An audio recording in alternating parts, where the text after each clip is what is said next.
"Mom, Stephanie needs that money more than you do. You're going to die soon anyway." Those words came from my own son, Michael, talking about my $480,000 retirement fund that I'd spent 45 years building, penny by penny. His wife, Stephanie, sat beside him nodding, already planning how to spend money that wasn't theirs.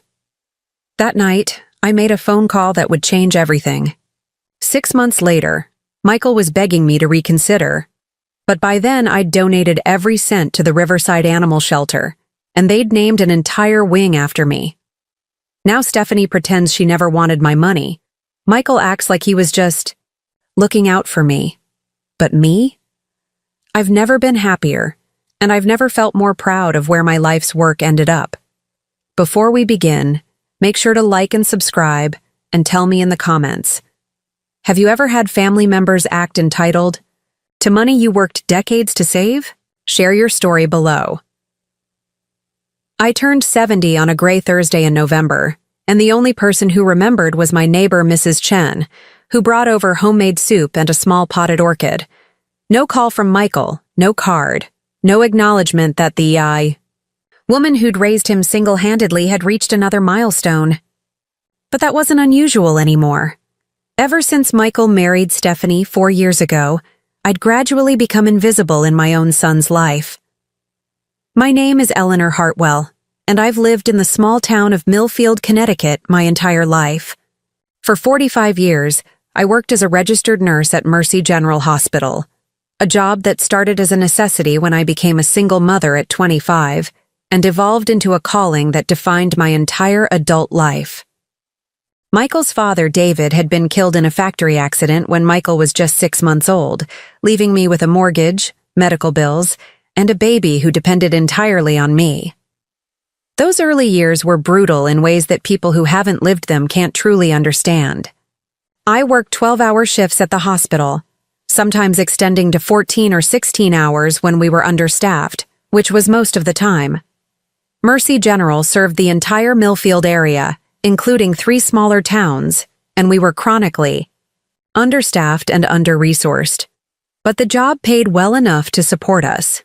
And more importantly, it came with health insurance that covered Michael's medical needs. From the very beginning, I was obsessive about saving money.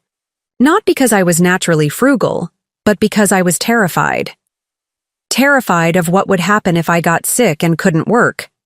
Terrified of unexpected expenses that could wipe out our security. Terrified of failing my son the way his father's early death had failed us both. So I saved 20% of every paycheck, no matter how tight things got. No matter how much Michael needed new clothes for school. No matter how badly our old car needed repairs. No matter how tempting it was to take a vacation or buy something nice for the house. When Michael was 8 and needed his appendix removed, the medical bills that insurance didn't cover totaled $8,400. I worked double shifts for 3 months straight, picking up every overtime opportunity and extra assignment available to pay off that debt without touching our savings. When he wanted to play Little League but we couldn't afford the equipment and registration fees, I picked up weekend shifts in the emergency room for 2 months and bought him the best glove and cleats money could buy. Michael was a good student, and a sweet kid who seemed to understand, even at a young age, that money was something we had to be careful about. He never asked for expensive toys or complained when other kids had things he didn't. He helped with household chores without being asked, did his homework without supervision, and seemed genuinely grateful for the things I was able to provide. We had a small but comfortable life, and Michael appeared to appreciate the sacrifices I was making to give him opportunities I'd never had. Through his teenage years, when other parents were complaining about grocery bills and college costs, I'd already been setting aside money for Michael's education for over a decade. By the time he was a senior in high school, I had enough saved to cover 4 years at State University, tuition, room and board, textbooks, and even spending money, so he wouldn't have to work during the school year. I wanted him to focus on his studies and enjoy the college experience I'd never had the opportunity to pursue.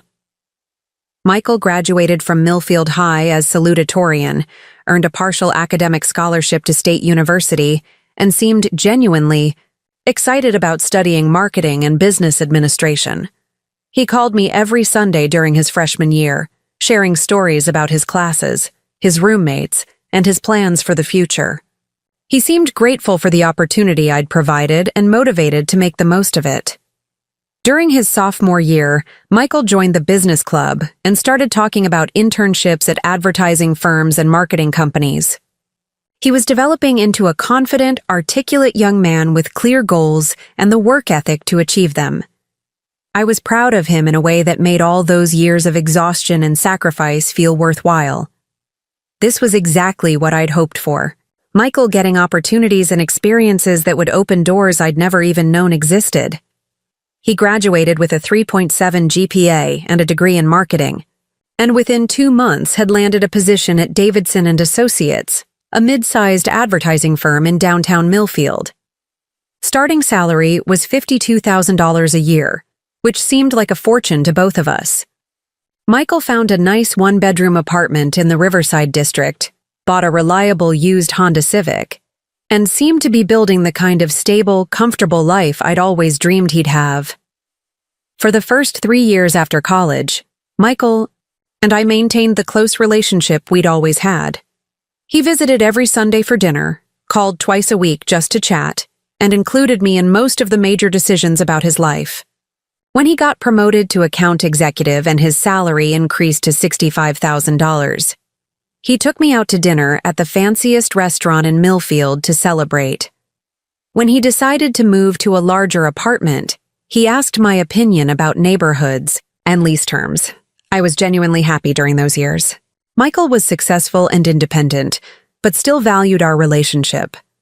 My own life was stable and comfortable. I'd been promoted to charge nurse, which came with a significant salary increase, and my savings account had grown to over $300,000.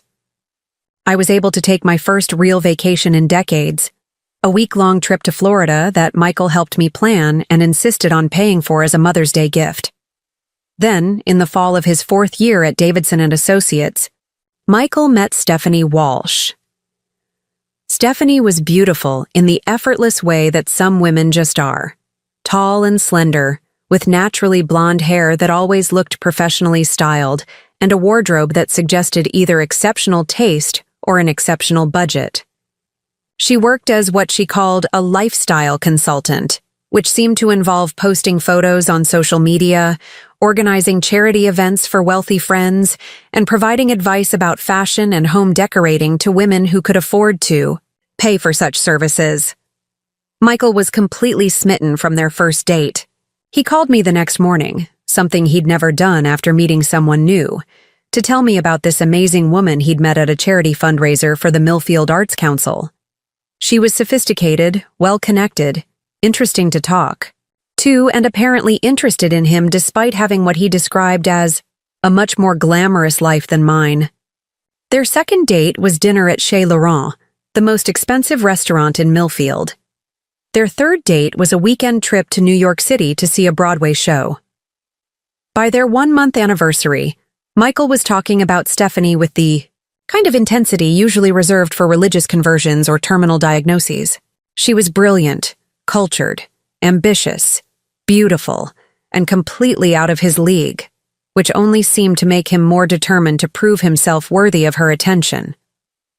When Michael brought Stephanie to Sunday dinner at my house for the first time, I tried hard to like her. She was polite, well-spoken, and clearly made Michael happy in a way I'd never seen before. But from the moment she walked into my small house on Elm Street, I felt like she was evaluating everything. The furniture, the decor, the food, even me, and finding it all slightly disappointing. "What a charming little house," she said, looking around my living room with the kind of smile people use when they're trying to be nice about something they find inadequate. "It's so authentic. You can really tell that real people live here." Real people. As opposed to what, I wondered? Fake people, rich people, people whose homes were professionally decorated rather than furnished with pieces accumulated over decades of careful budgeting? During dinner, Stephanie asked polite questions about my work at the hospital, my garden, and my hobbies, but she seemed more interested in scrolling through her phone than listening to my answers. When I served dessert, a chocolate cake I'd made from scratch using my mother's recipe, she took a small bite and commented that it was so wonderfully homemade, which somehow managed to sound like a compliment and an insult simultaneously. "Michael's told me so much about your humble beginnings," she said as I was serving coffee. "It's amazing how you managed to raise him all by yourself on a nurse's salary. You must be so proud of how far he's come." How far he's come. As if his success was despite me, rather than because of me. As if the foundation I'd built for him was something to be overcome rather than honored. As if my 45 years of hard work and sacrifice were just humble beginnings that Michael had fortunately moved beyond. I bit my tongue and smiled, telling myself that Stephanie was nervous about meeting Michael's mother and probably didn't mean to sound condescending. Young people sometimes spoke without thinking, and she was clearly trying to be complimentary, even if the execution was clumsy. But over the next few months, as Michael brought Stephanie to more family gatherings and holiday celebrations, the pattern continued. Everything about my life was quaint, authentic, so real, or wonderfully simple.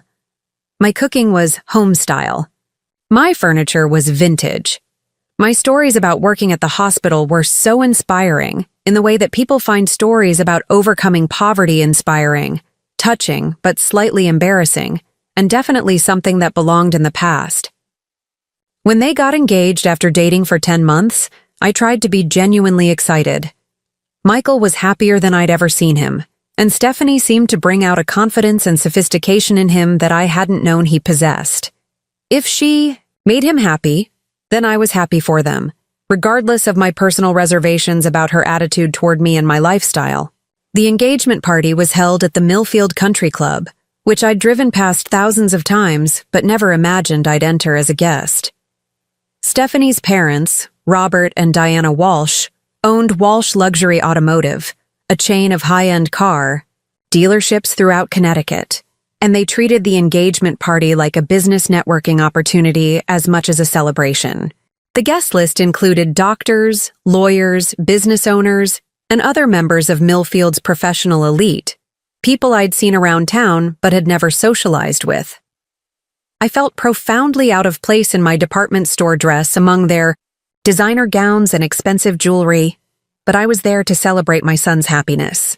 Michael seemed proud to introduce me to Stephanie's friends and family, though I noticed that when people asked about my work, he described me as recently retired from healthcare, rather than a nurse, as if my actual profession was somehow embarrassing.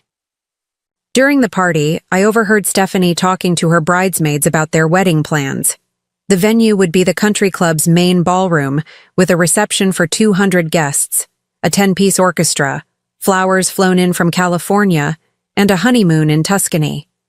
One of her friends asked how they could afford such an extravagant celebration on Michael's advertising salary. "Oh, Michael's mother has been very generous," Stephanie said with a laugh that didn't sound entirely grateful. "She's been saving money her whole life, apparently. It's actually kind of sweet, how focused she is on Michael's happiness. I think she'd give him anything he asked for." I contributed $15,000 toward their wedding costs, which represented nearly 5% of my total savings, but seemed like a reasonable investment in my son's happiness. Michael and Stephanie expressed appropriate gratitude, though Stephanie mentioned several times that her parents were contributing substantially more, as if my gift was appreciated but inadequate compared to the Walsh family's generosity. The wedding itself was a lavish affair that could have been featured in a bridal magazine. Stephanie looked absolutely stunning in a $4,000 dress. Michael was handsome and confident in his rented tuxedo, and the reception was elegant enough to impress even the most sophisticated guests.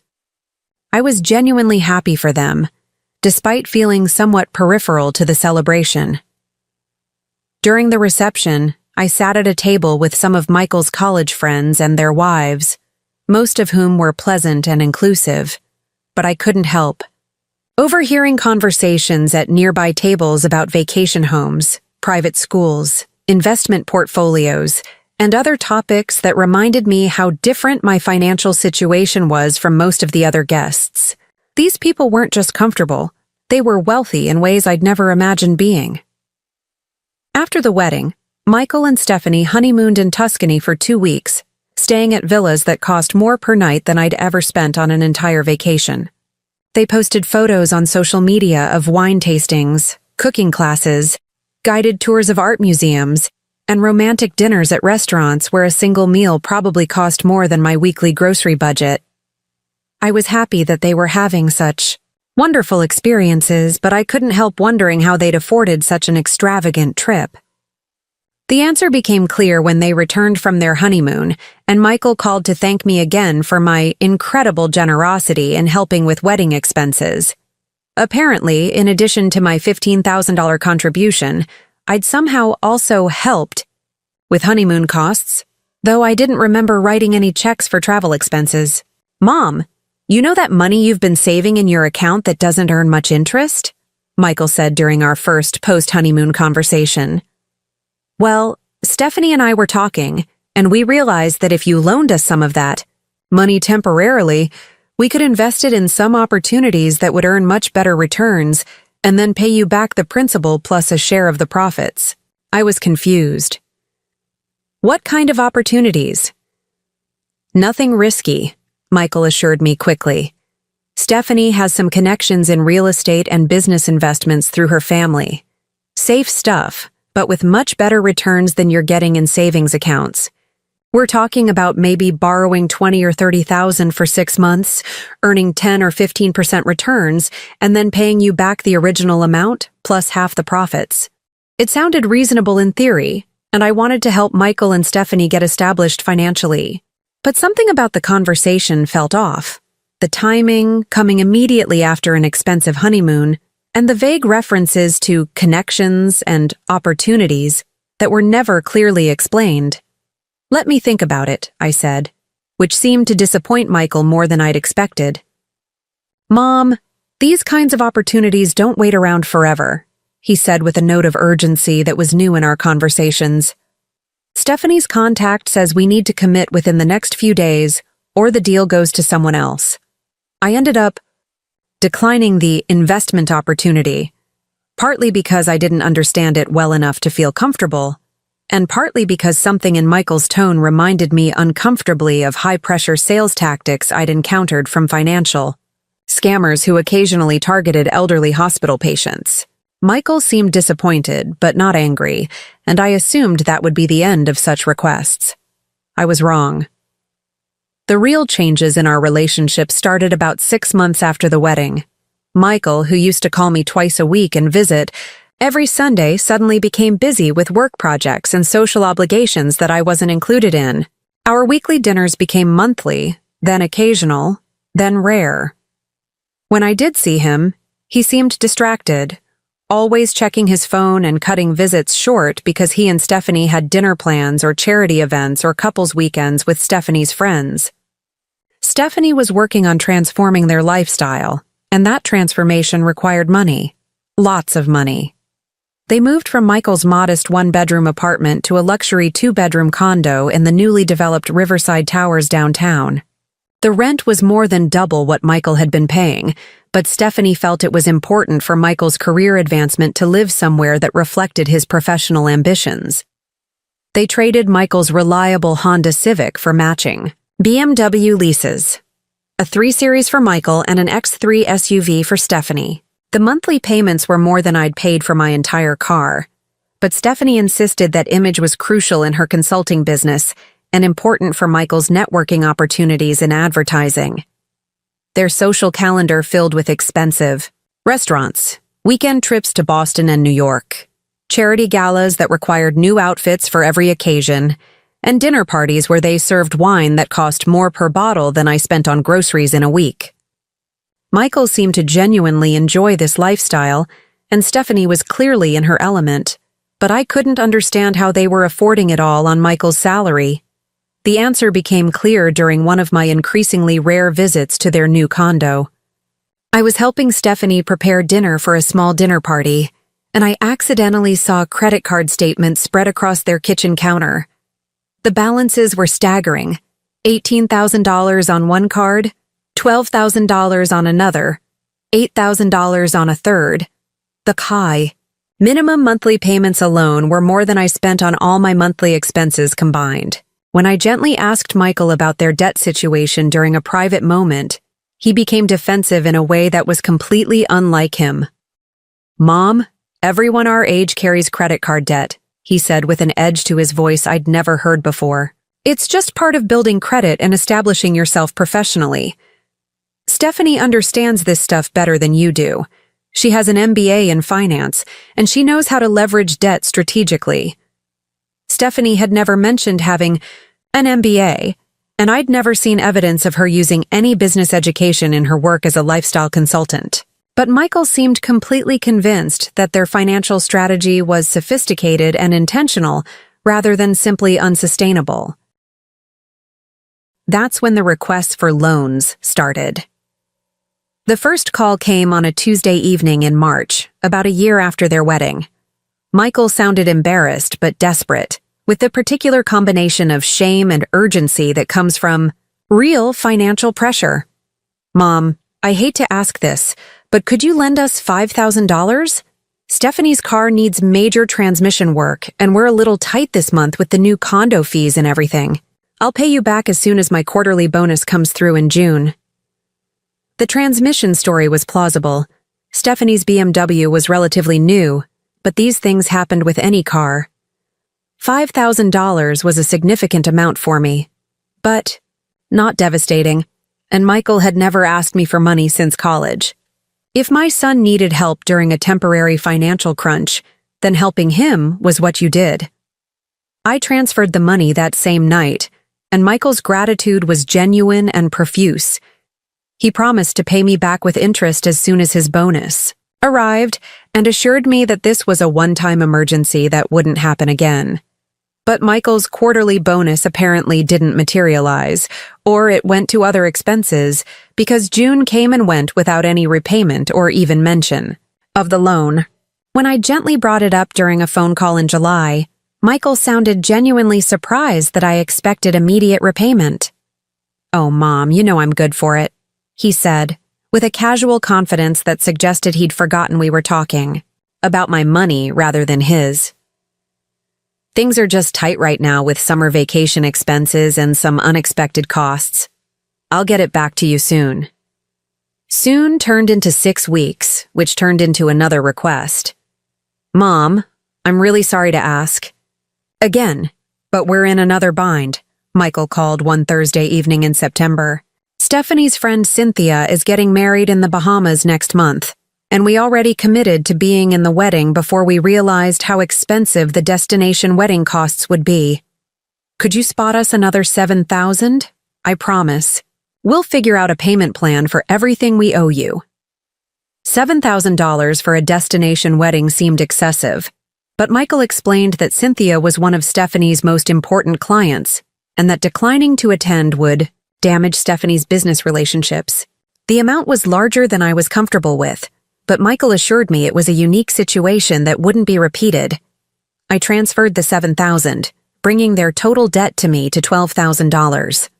Still manageable from my perspective, but starting to feel more like financial support than temporary loans. The pattern continued with depressing predictability. $7,000 became $10,000 when their air conditioning system failed in December and needed to be completely replaced. $10,000 became $15,000 when Stephanie decided they needed to completely redecorate the condo to reflect their evolving aesthetic sensibilities. $15,000 became $22,000 when they needed to attend Michael's boss's wedding in California and couldn't afford to look cheap in front of his professional colleagues. Each request came with genuine apologies, detailed explanations of why the expense was necessary rather than frivolous, and promises of repayment that never materialized. Michael had stopped mentioning specific timelines for paying me back and started talking about getting caught up on their finances in vague, indefinite terms. Over 2.5 years, I'd loaned them almost $60,000. None of it had been repaid, and the requests kept coming with increasing frequency and decreasing embarrassment. Michael had stopped pretending these were temporary loans and started treating my savings account like a family resource he could access whenever their lifestyle exceeded their income. The worst part wasn't the money, though $60,000 represented more than 10% of my total life savings. The worst part was watching my relationship with Michael change from mutual respect and affection to something that felt more like a business transaction. He called me when he needed money, visited me when Stephanie wanted to make a good impression on someone, and included me in their social plans when they needed an extra person to fill out a dinner table. I was starting to feel less like Michael's mother and more like his personal ATM, but I kept giving because I loved my son and wanted him to be happy. I told myself that his happiness was worth more than money, that I was blessed to be in a position to help, that this was what family was for. I convinced myself that once Michael's career advanced and their income increased, they'd be able to repay me and our relationship would return to its previous warmth. I was wrong about everything. The conversation that changed my life forever happened on a cold Saturday afternoon in February. Michael called and asked if he could come over to discuss something important with you. His tone was different, not embarrassed or apologetic like the previous loan requests, but businesslike, almost formal, professional in the way that people sound when they're about to deliver a presentation they've rehearsed. He arrived with Stephanie, which surprised me because she rarely visited my house anymore, unless there was a specific reason. They sat on my old couch in my small living room, and Michael pulled out what looked like financial documents from a leather portfolio I'd never seen before. "Mom, we need to talk about your retirement planning," he said, spreading papers across my coffee table with the confidence of someone delivering a business proposal. "Stephanie and I have been talking to a financial advisor and we're concerned about your current financial situation." I was genuinely confused. My retirement situation was actually quite good, all things considered. I had my pension from 45 years at Mercy General Social Security benefits that would start in 2 years when I turned 72, and my personal savings account that had grown to $480,000 despite the recent loans to Michael and Stephanie. I owned my house outright, had minimal monthly expenses, and was living comfortably on my pension and part-time nursing income. "What kind of concerns?" I asked, genuinely puzzled by this sudden interest in my financial planning. Stephanie leaned forward with the kind of sympathetic expression people use when delivering bad news to someone they consider intellectually limited. "Eleanor, we love you so much, and we want to make sure you're properly taken care of as you get older. But the reality is, you're 70 years old, living alone in a house that's becoming too much for you to maintain properly. Your health isn't what it used to be, and frankly, managing that much money at your age is becoming a real liability." My health was actually fine. I'd had a minor cardiac episode 2 years earlier, stress-related according to my cardiologist, but I'd recovered completely and maintained my independence without any difficulty. I still worked part-time at the hospital, maintained my own house and garden, drove safely, and handled all my own financial affairs without assistance or confusion. As for managing money, I'd been successfully saving and investing for 45 years, growing my retirement account from nothing to nearly $500,000 through careful budgeting and conservative investment strategies. But Stephanie continued her presentation as if my competence was already established as questionable. "We think it would be best for everyone if you simplified your financial situation," Michael said, his voice taking on the confident tone he probably used in client presentations at the advertising firm. "Move somewhere smaller and more manageable. Maybe that nice assisted living community near the hospital where you'd have help with daily tasks. Let us handle the investment decisions and bill paying and financial planning. Take all that stress and responsibility off your shoulders so you can just enjoy your retirement." "Michael, I don't need assistance managing my finances," I said carefully, trying to keep my voice level despite the growing alarm I was feeling. "I've been handling money responsibly for 70 years, and I love my house. I'm not ready for assisted living. and I don't want someone else making financial decisions for me. But, Mom, Michael said, his voice rising slightly with the kind of impatience usually reserved for unreasonable children. You're sitting on almost $500,000 that's just earning minimal interest in basic savings accounts. That money should be working harder for you. Stephanie and I could invest that money properly, grow it significantly, make sure it's working for your benefit instead of just sitting there doing nothing. That's when I understood what this conversation was really about. They didn't want to manage my money for my benefit. They wanted access to my money for their benefit. The $60,000 they'd already borrowed was apparently just the beginning of their financial plans for my retirement savings. We're not asking you to give us the money, Stephanie said quickly, apparently reading the suspicion in my expression. We're talking about a smart financial partnership. You give us investment, authority over your retirement funds. We use our connections and financial expertise to grow your money properly, and everyone benefits. You get much better returns on your savings. We get some financial breathing room to really establish ourselves and build the kind of future that will allow us to take care of you as you get older. Financial breathing room? I asked, though I was beginning to suspect I knew exactly what that phrase meant. Michael looked uncomfortable for the first time since they'd arrived, but Stephanie pressed forward with the confidence of someone who'd clearly rehearsed this entire presentation and anticipated my questions. Eleanor, you have to understand our position here. Michael is 32 years old, at the most crucial point in his career development. We're trying to buy a house, start a family, build the kind of stable, prosperous life that will allow us to provide for you when you need more care and support. But we're being held back by student loan debt and credit card obligations that are preventing us from qualifying for a good mortgage. Student loans? I asked. Michael, I paid for your entire college education. You graduated debt-free. Stephanie's student loans, Michael clarified quietly, not meeting my eyes. She has an MBA from Northwestern's Kellogg School of Management. Very expensive program, but it's a significant investment in our combined future earning potential. This was the first time I'd heard any mention of Stephanie having an MBA from Northwestern, one of the most prestigious business schools in the country.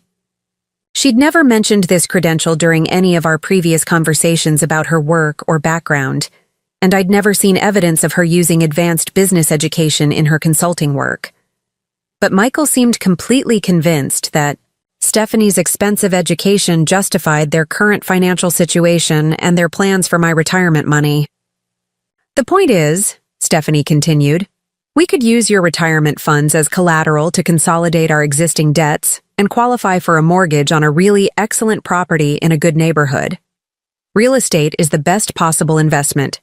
Right now, especially in this market, and we'd essentially be investing your money in a rapidly appreciating asset while solving our immediate cash flow problems. I stared at them both, trying to process what I was hearing.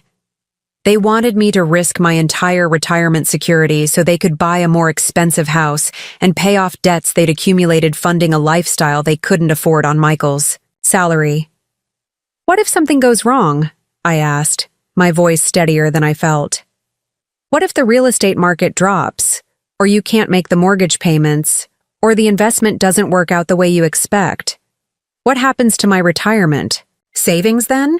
Michael and Stephanie exchanged a look that suggested they'd anticipated this question and had prepared a response that they considered both reasonable and reassuring. Mom, Michael said, his voice taking on the gentle, patient tone people use when explaining simple concepts to confused elderly relatives. You're 70 years old. Realistically, how much money do you actually need for the rest of your life? You've got your pension covering your basic expenses, and Social Security will start soon. The savings account is really just extra money sitting around earning almost nothing. And honestly, when you pass away eventually, that money would come to us anyway as your heirs, right? We're just asking to access it a little earlier, when it could actually make a meaningful difference in our lives and our ability to build a secure future for our family. The room went completely silent, except for the ticking of my grandmother's mantle clock, and the sound of my own heartbeat in my ears. Michael, my son, the baby I'd raised alone, worked double shifts to support, put through college debt-free, helped financially whenever he asked, had just suggested that I should give them my life savings because I was going to die soon anyway, and they were entitled to inherit my money.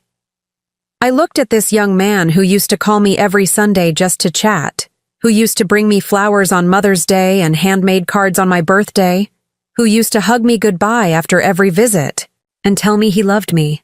The man sitting on my couch was a stranger wearing my son's face, talking about my death as a financial opportunity rather than a loss. "Let me think about it," I said finally, my voice steadier than I felt. "Of course," Stephanie said brightly, gathering up their financial documents with the satisfied air of someone who considers a deal successfully closed. "Take all the time you need to process everything we've discussed. We're not going anywhere, and we want you to feel completely comfortable with whatever decision you make." But as they prepared to leave, Michael turned back with an expression I'd never seen before. Not angry, exactly, but something harder and more calculating. Something that reminded me of the expression I'd seen on the faces of patients' relatives, who were more interested in inheritance timelines than recovery prospects. "Mom, you know we love you, right?" he said, his voice carrying an undertone that didn't match his words. "But you need to understand that Stephanie and I are trying to build a real future here. We can't keep living paycheck to paycheck, struggling to get ahead while you're sitting on money that could completely change our lives. It's not fair to us, and honestly, it's not smart financial planning for you either." After they left, I sat in my quiet house and stared at the financial documents they'd forgotten on my coffee table. Mixed in with their debt consolidation plans and mortgage pre-approval letters was a life insurance brochure with my name written on it in Stephanie's handwriting. That night, I made a phone call that would change everything, but not in the way Michael and Stephanie expected. The phone number belonged to Dr. Sarah Morrison, and calling her at 11:45 p.m. on a Saturday night should have been impossible. Dr. Morrison was the kind of woman who had assistants to manage her schedule, who served on hospital boards and medical advisory committees, who made decisions that affected thousands of patients and hundreds of healthcare professionals every day. But 12 years ago, Dr. Sarah Morrison had given me her personal cell phone number and made me promise to call if I ever needed anything. Anything at all. I'd never called. Not once in 12 years. Dr. Morrison had been my supervisor during what should have been the final chapter of my nursing career. Back when I was 58 and counting down the years until I could retire with full pension benefits. It was 2011, and Mercy General Hospital was going through the most traumatic period in its 75-year history. Budget cuts, staff reductions, and administrative chaos had turned what was once a well-respected community hospital into a place where overworked nurses were expected to manage impossible patient loads while administrators focused more on profit margins than patient care. I'd been working at Mercy General for 33 years by then, long enough to remember when nursing was considered a profession rather than just a job, when hospitals were run by medical professionals rather than business executives, when patient care took priority over quarterly earnings reports. But the healthcare industry was changing rapidly, and not in ways that benefited either patients or the nurses who cared for them. The crisis that brought Dr. Morrison into my life started with what hospital administration euphemistically called efficiency improvements.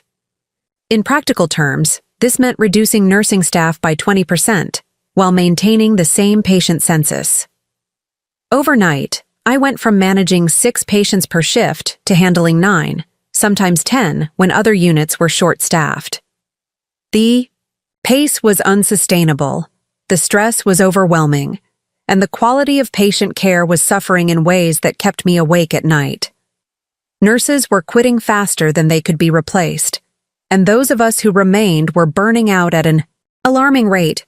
I watched colleagues who'd been dedicated professionals for decades become cynical and exhausted, counting days until retirement or looking for jobs in other industries entirely. The administration's response was to hire temporary nurses at premium, rates rather than addressing the systemic problems that were driving away experienced staff.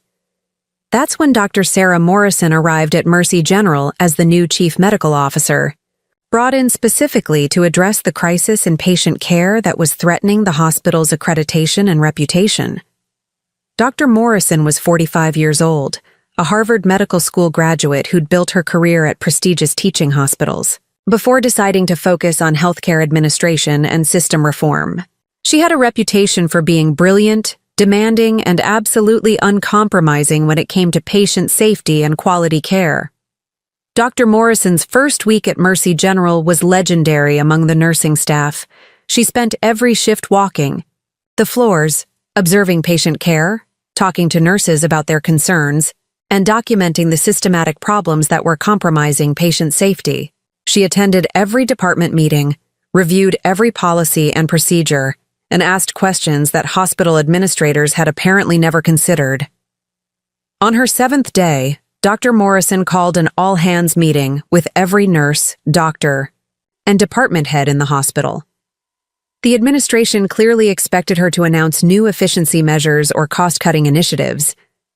Instead, she delivered a presentation that demolished every excuse the hospital had been using to justify understaffing and overwork. "Patient care is not a cost center," she said, addressing a packed auditorium with the kind of authority that made everyone sit up and pay attention. "It's the core mission of this institution. Every decision we make should be evaluated based on one question.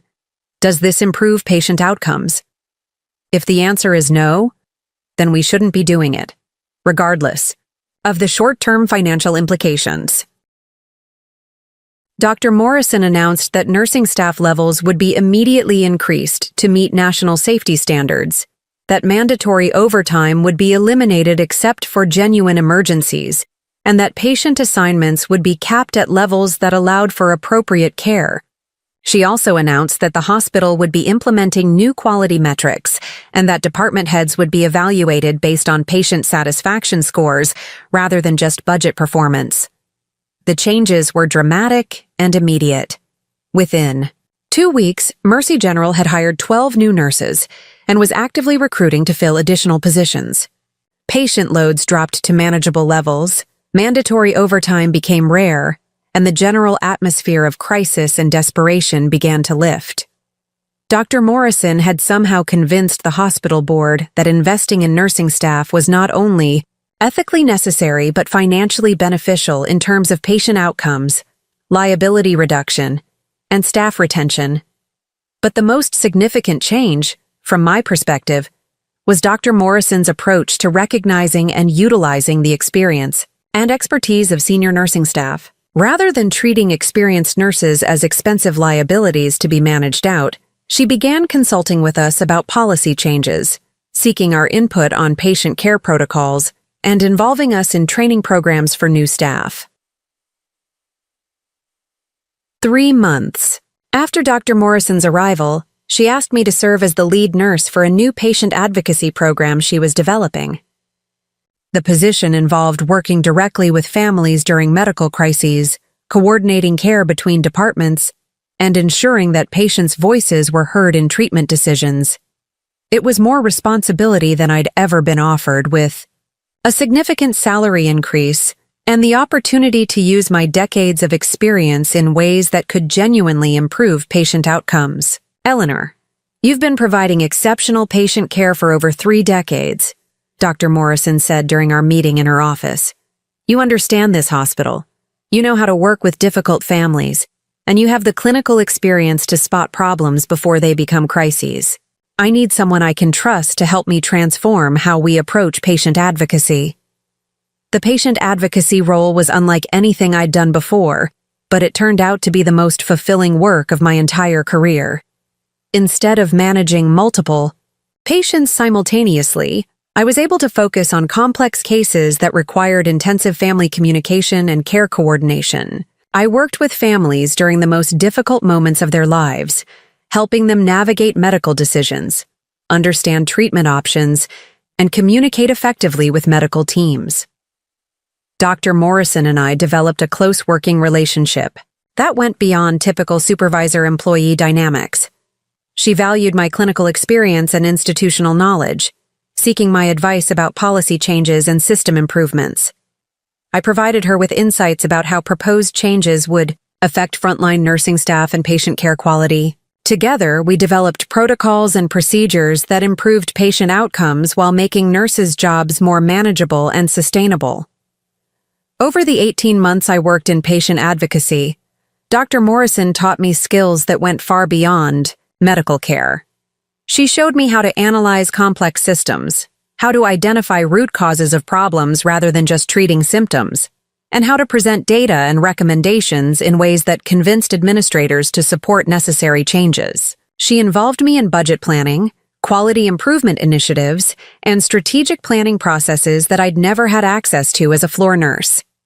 Eleanor, you have natural instincts for systems thinking and problem solving, Dr. Morrison told me during one of our weekly meetings. You see connections that other people miss, and you understand how to balance competing priorities without losing sight of what's most important. Those are executive-level skills that most people never develop. Dr. Morrison encouraged me to pursue additional education and professional development, offering to support my enrollment in healthcare administration courses and leadership training programs. She suggested that I consider extending my career beyond my planned retirement date, possibly moving into hospital administration or healthcare consulting. But Michael was in his final year of college, and I was looking forward to retirement and the opportunity to travel, volunteer, and enjoy some leisure time after 45 years of shift work. Dr. Morrison understood my decision completely, but she made it clear that she considered my departure a significant loss for both the hospital and the healthcare profession. Eleanor, you're the kind of nurse who makes everyone around her better, she said during my farewell reception. Patients feel safer when you're caring for them. Families trust you to advocate for their loved ones, and new nurses learn more in a month working with you than they learn in a year of formal training. That's not just clinical skill, that's wisdom and compassion that can't be taught. But the most meaningful conversation I had with Dr. Morrison happened on my last day of work, when she asked me to stop by her office before I left the hospital for the final time.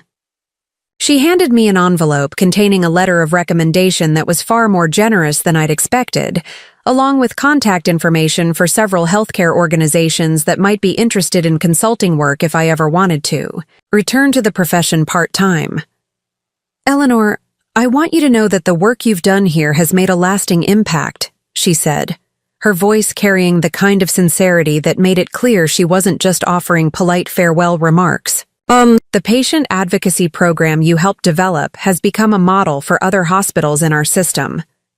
The training protocols you created are being used to educate new nurses throughout the region.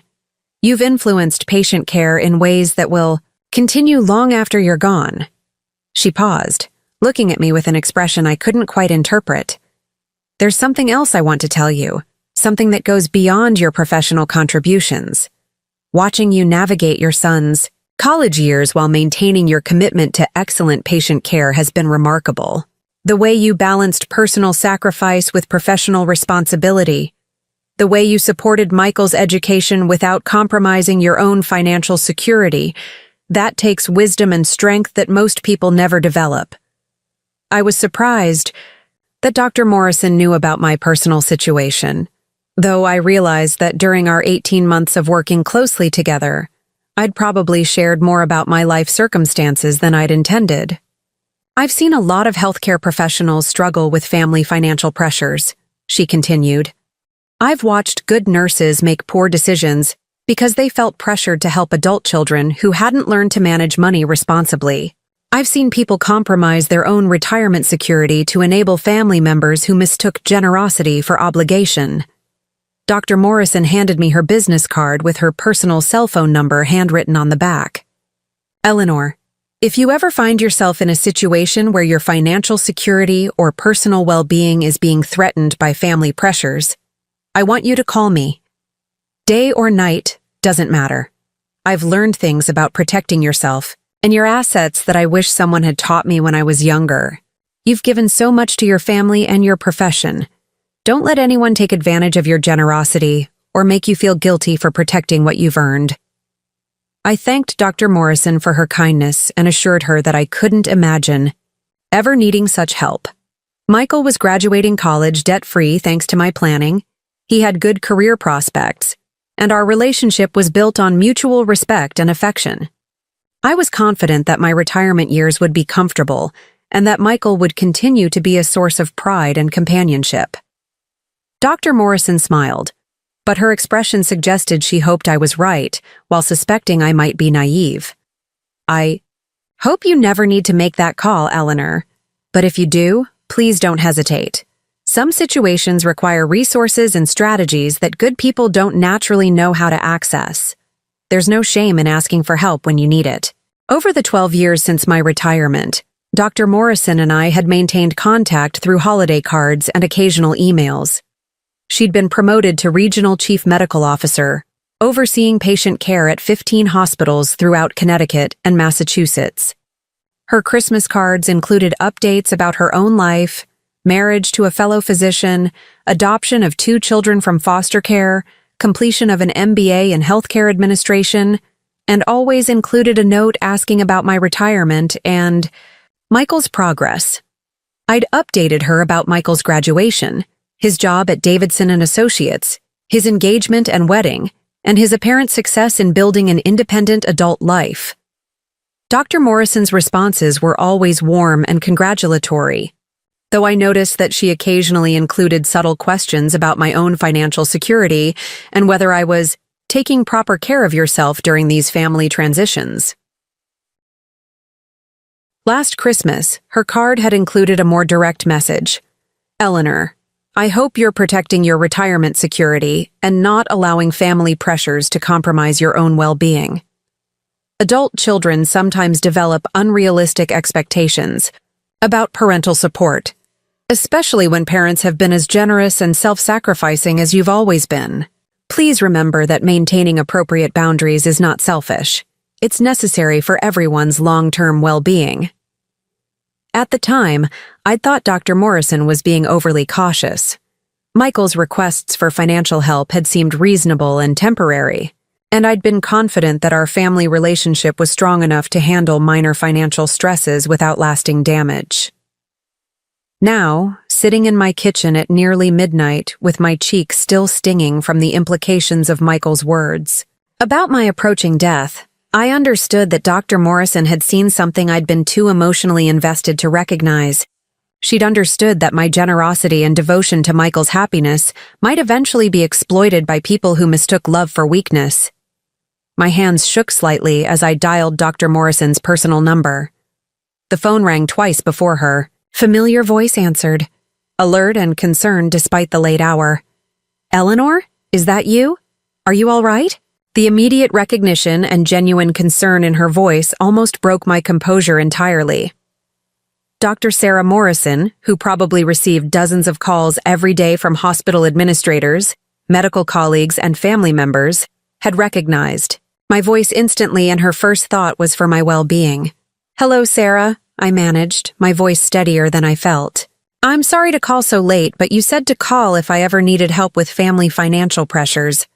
I think I need help. Of course. Tell me what's happened.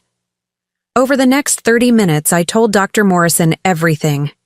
Michael's marriage, to Stephanie, the escalating requests for money, the mounting debt and lifestyle inflation, and finally, today's conversation about my retirement savings. I described Michael's suggestion that I should give them access to my money because I was going to die soon anyway, and their apparent belief that my financial security was less important than their immediate wants. Dr. Morrison listened without interrupting, occasionally making small sounds of sympathy or outrage, but mostly just letting me tell the story at my own pace. When I finished, there was a long pause before she spoke. Eleanor, I'm going to ask you a direct question, and I want you to think carefully before you answer. Do you believe that Michael and Stephanie will stop making these demands if you give them some portion of your retirement savings? Or do you think this is the beginning of a pattern that will continue until your financial security is completely compromised? The question forced me to confront something I'd been avoiding. Michael's attitude toward my money had changed fundamentally since his marriage. He'd gone from being grateful for occasional help to expecting regular financial support to demanding access to my life savings. Each concession I'd made had led to larger demands rather than reduced pressure. "I think they'll keep asking for more," I said quietly. "I think they see my savings as their money that I'm temporarily holding." "That's exactly what I think too," Dr. Morrison said, and I could hear the sound of papers rustling as if she was already making notes. "Eleanor, you're dealing with financial elder abuse. It's often perpetrated by family members who convince themselves that they're entitled to access their parents' resources for their own benefit. The fact that Michael referenced your eventual death as a justification for immediate access to your money is a classic pattern. Financial elder abuse." The term hit me like a physical blow, though I recognized immediately that it accurately described what was happening to me. Michael wasn't asking for help during a temporary crisis. He was systematically attempting to gain control of my financial resources for his own benefit. "Sarah, what should I do? Michael is still my son, and I love him, but I can't give them my retirement money, and I don't think I can continue enabling this behavior." "Eleanor, you need to understand that protecting yourself financially is not betraying your son. It's actually the most loving thing you can do, because enabling this kind of entitlement and exploitation isn't helping Michael become a responsible adult. It's enabling him to become someone who takes advantage of people who love him." Dr. Morrison paused, and I could hear her thinking through the implications of my situation. "I'm going to ask you another question, and this one is even more important. Do you want to just protect your money from further exploitation? Or do you want to teach Michael and Stephanie a lesson about the consequences of trying to manipulate and exploit someone who has spent her entire life caring for others?" The distinction caught me off guard. I'd been thinking about how to refuse their demands, but I hadn't considered the possibility of actually doing something that would demonstrate the cost of their behavior. What's the difference? Protecting your money means changing your will, setting up trusts, maybe moving your assets somewhere they can't access them. Teaching them a lesson means showing them what they've lost by treating you as a resource to be exploited rather than a person to be respected. I thought about Michael's expression when he'd told me that my money could change their lives, about Stephanie's confident assumption that I would eventually comply with their demands, about the life insurance brochure with my name on it. They had apparently already mentally spent my money and were treating my resistance as a temporary obstacle rather than a legitimate boundary. "I want them to understand what they've lost," I said, surprised by the firmness in my own voice. "I want them to realize that treating me like a bank account instead of a mother was the biggest mistake they've ever made." "Good," Dr. Morrison said, and I could hear satisfaction in her voice. "Eleanor, I'm going to help you do something that will protect your financial security and demonstrate to Michael and Stephanie that there are consequences for trying to exploit people who love them. But I need you to understand that this approach will permanently change your relationship with them." "It's already permanently changed," I said. "They changed it when they decided that my value as a person was less important than my value as a source of money." Dr. Morrison was quiet for a moment, and when she spoke again, her voice carried the tone of someone who was about to share information that would change everything. "Eleanor, there's something I need to tell you about my current position and resources. Being Regional Chief Medical Officer has given me access to networks and opportunities that go far beyond healthcare administration. I serve on the board of directors for several charitable organizations, including the Riverside Animal Shelter, which is currently planning the largest expansion project in its 50-year history. I was confused about the relevance of animal shelter expansion to my situation, but I trusted Dr. Morrison enough to let her explain. The Riverside Animal Shelter is preparing to launch a capital campaign to build a new facility that will double their capacity for rescuing and caring for abandoned animals. They're seeking major donors who want to make meaningful contributions to animal welfare in our community. the kind of donors who might be interested in making legacy gifts that would be recognized with naming opportunities. Understanding began to dawn. Sarah, are you suggesting that I donate my retirement money to the animal shelter? I'm suggesting that you consider making a planned gift that would accomplish several things simultaneously. First, it would ensure that your money goes to a cause that genuinely improves lives rather than enabling entitled behavior. Second, it would provide you with significant tax benefits that could actually improve your financial situation. Third, it would demonstrate to Michael and Stephanie that generosity is something you choose to do, not something they can demand from you. The idea was both terrifying and exhilarating. Instead of giving my life savings to Michael and Stephanie to fund their unsustainable lifestyle, I could donate it to an organization that rescued animals and provided them with medical care, shelter, and loving homes. Instead of enabling financial irresponsibility, I could support genuine need and compassion. How would this work practically? I asked. There are several options, but the most strategic would be a charitable remainder trust that provides you with income for the rest of your life, while ensuring that the principal goes to the shelter after your death. You would actually receive more annual income than you're currently earning from savings accounts. You'd get immediate tax benefits, and you'd have the satisfaction of knowing that your money will ultimately serve a meaningful purpose. Dr. Morrison explained that charitable remainder trusts were commonly used by people who wanted to support charitable causes while maintaining financial security during their lifetimes. The trust would be managed by professionals. I would receive quarterly income payments that would likely exceed what I was earning from savings accounts, and I would have the security of knowing that Michael and Stephanie could never access or pressure me about the money. But here's the most important part, Eleanor. You don't have to wait until you die for the shelter to benefit from your generosity.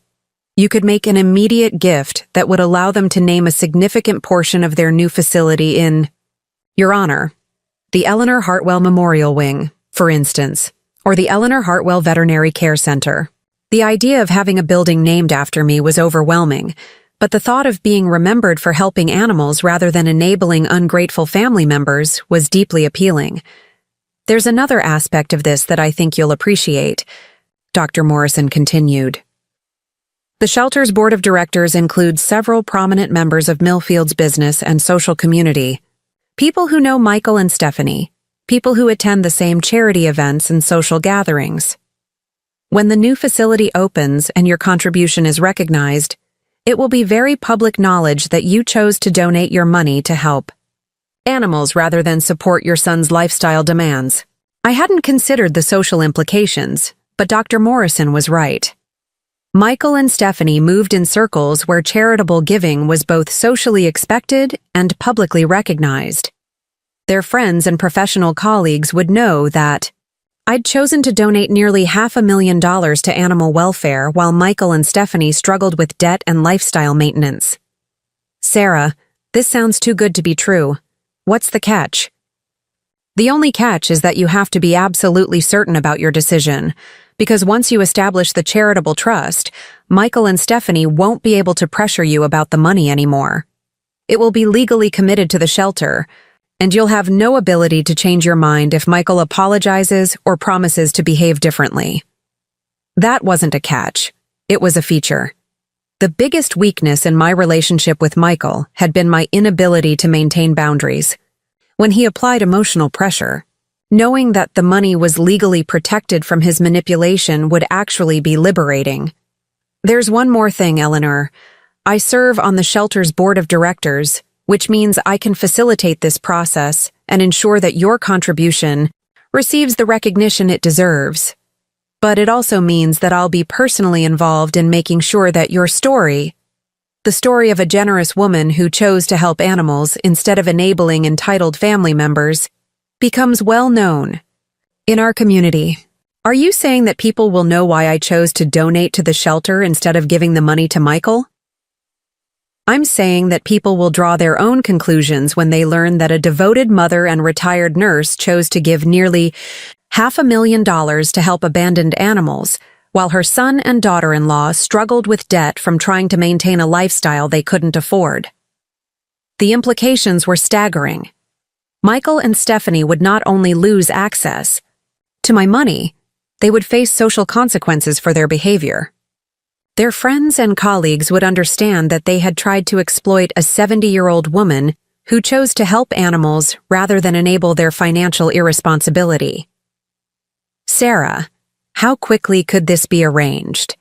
I can have the preliminary paperwork prepared within a week, and we could finalize everything within a month. The shelter could announce your commitment immediately, which means Michael and Stephanie would learn about your decision through community channels rather than private family conversation. The thought of Michael and Stephanie discovering my donation through a newspaper announcement or social media post rather than a family discussion was both terrifying and satisfying. They would understand immediately that their demands had backfired spectacularly. Eleanor, I want you to sleep on this decision. Don't commit to anything tonight while you're emotionally processing what happened this afternoon. But I also want you to understand that you have options beyond just saying no to their demands. You have the power to turn this situation into something positive that reflects your values rather than their entitlement.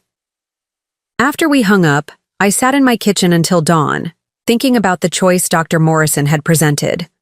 I could spend the remaining years of my life as a victim of Michael and Stephanie's financial manipulation, gradually depleting my savings to fund their unsustainable lifestyle until I had nothing left to give. Or I could take control of my own narrative, ensuring that my life's work would be remembered for helping vulnerable animals rather than enabling ungrateful family members. By the time the sun came up, I knew exactly what I was going to do. Michael wanted my money because he thought I was going to die soon anyway and he was entitled to inherit it. I was going to show him that generosity is something you choose to do, not something people can demand from you. And I was going to make sure that when I did eventually die, I would be remembered for helping creatures who couldn't help themselves, rather than for being exploited by people who should have protected me. Dr. Morrison had given me something Michael and Stephanie would never see coming: the power to turn their greed into my legacy. The transformation was about to begin, and it would be far more dramatic than anything they could have imagined.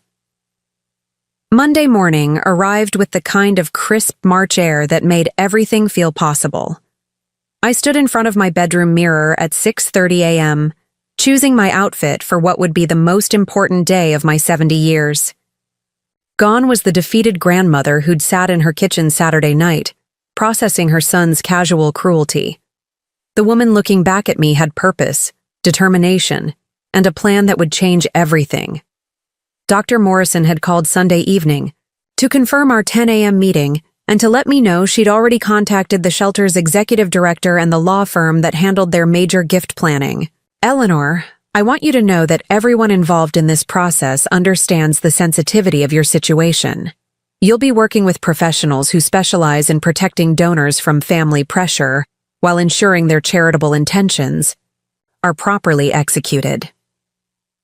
The drive to Dr. Morrison's office at Regional Medical Center took me through downtown Millfield, past the shops and restaurants where Michael and Stephanie liked to spend money they didn't have. Past the BMW dealership where they'd leased matching cars, past the upscale furniture store where they'd bought items for their condo on credit, past the jewelry store where Michael had probably financed Stephanie's engagement ring and wedding bands. As I drove, I found myself seeing my hometown through different eyes. These weren't just familiar streets and businesses. They were the social and economic landscape where Michael and Stephanie would have to live with the consequences of their choices. In a town the size of Millfield, news traveled fast, especially news about charitable giving and family drama. Within weeks of my donation being announced, everyone would know that Eleanor Hartwell had chosen to help animals rather than enable her son's financial irresponsibility. Dr. Morrison's office was located in the executive wing of Regional Medical Center, a gleaming complex that served as headquarters for the largest healthcare system in central Connecticut. Her assistant, Maria Santos, greeted me with the kind of professional warmth that suggested Dr. Morrison had briefed her about the importance of this meeting. "Mrs. Hartwell, Dr. Morrison is waiting for you, along with Ms. Rebecca Chen from the Riverside Animal Shelter and Mr. David Goldman from Goldman & Associates, who handles estate planning for the shelter's major donors." The conference room overlooked the medical center's healing garden, where patients and families often sat during difficult times, finding comfort in the peaceful surroundings. It seemed appropriate that I would be planning my own healing here, creating a legacy that would help other vulnerable creatures while protecting myself from further exploitation. Dr. Morrison made introductions with the efficiency of someone accustomed to managing complex meetings involving multiple stakeholders. Rebecca Chen was the shelter's executive director, a woman in her early 40s who'd built Riverside into one of the most respected animal welfare organizations in the state. David Goldman was a partner at one of Connecticut's most prestigious law firms, specializing in estate planning and charitable giving for high-net-worth individuals. "Mrs. Hartwell," Rebecca began, her voice carrying genuine warmth and enthusiasm, "Dr. Morrison has told me about your interest in supporting our capital campaign, and I have to say we're thrilled by the possibility of working with you. Your nursing background and commitment to caring for vulnerable populations makes you exactly the kind of donor whose values align with our mission." Rebecca spread architectural plans across the conference table, showing detailed drawings of the shelter's proposed new facility. The current building, constructed in the 1970s, could house approximately 50 animals and was desperately overcrowded. The new facility would accommodate over 120 animals, with separate wings for dogs, cats, small animals, and medical care, plus administrative offices, volunteer training rooms, and public education spaces. "The total cost of construction is $2.8 million, Rebecca explained, pointing to different sections of the blueprints. "We've raised about $1.6 million so far through grants, corporate donations, and smaller individual gifts. We need another $1.2 million to break ground. And we're hoping to identify major donors who want to make transformational gifts in exchange for naming opportunities." She showed me a list of potential naming opportunities, ranging from $25,000 for individual kennel suites to $500,000 for entire wings of the facility. The main veterinary care center, which would include surgical suites, recovery areas, and specialized medical equipment, could be named for a donation of $300,000. "However," Rebecca continued, glancing at Dr. Morrison, "we're also open to creating custom naming opportunities for donors whose contributions significantly advance our mission. A gift of the magnitude Dr. Morrison mentioned could justify naming the entire facility's medical wing and establishing an endowment for ongoing veterinary care." David Goldman leaned forward, opening a leather portfolio filled with legal documents. "Mrs. Hartwell, before we discuss specific gift amounts or naming opportunities, I want to explain the legal mechanisms that would protect your interests while maximizing the benefit to both you and the shelter." Over the next hour, David walked me through the details of charitable remainder trusts, using language that was professional but accessible. The basic concept was straightforward. I would transfer my retirement savings to a trust managed by professionals. The trust would pay me quarterly income for the rest of my life, and when I died, the remaining principal would go to the shelter. "The immediate benefits to you are significant," David explained, showing me projected income calculations. "Your current savings of $480,000 is earning approximately 1.5% annually in savings accounts, which provides about $7,200 per year in income. A charitable remainder trust would be invested in a diversified portfolio designed to generate approximately 5% annually, which would provide $24,000 per year in income." The numbers were staggering. I would actually increase my annual income by more than $16,000, while ensuring that my money would ultimately help animals rather than enable Michael and Stephanie's financial irresponsibility.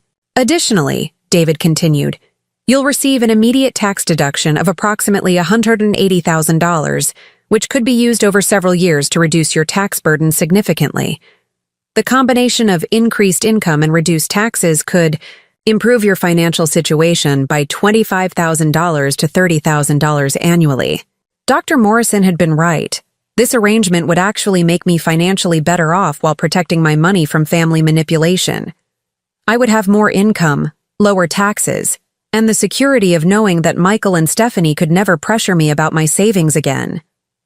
There's one more advantage that's particularly relevant to your situation, David said, his voice taking on a more serious tone. Once the trust is established, you have no legal authority to change the beneficiary or access the principal. This means that even if family members apply emotional pressure or attempt to manipulate you, you can honestly tell them that the money is no longer under your control. That was perhaps the most valuable aspect of the entire arrangement. Michael and Stephanie could beg, plead, threaten, or manipulate all they wanted, but I would be legally unable to give them access to money that no longer belonged to me. Rebecca pulled out a folder of photographs showing the shelter's current operations: dogs and cats in overcrowded kennels, volunteers working in cramped spaces, medical procedures being performed in inadequate facilities.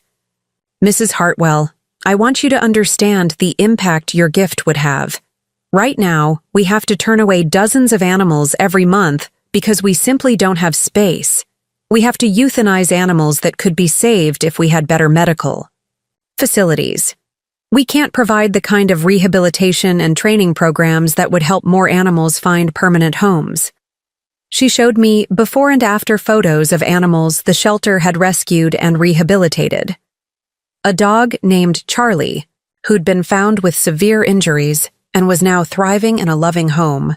A cat named Luna, who'd been abandoned with her litter of kittens and had been successfully treated for malnutrition and disease. Dozens of animals whose lives had been saved because the shelter had the resources to provide medical care and find appropriate adoptive families. Your gift would directly save lives, Rebecca said simply. Every day for decades to come, animals will be alive because of your generosity. The contrast was overwhelming.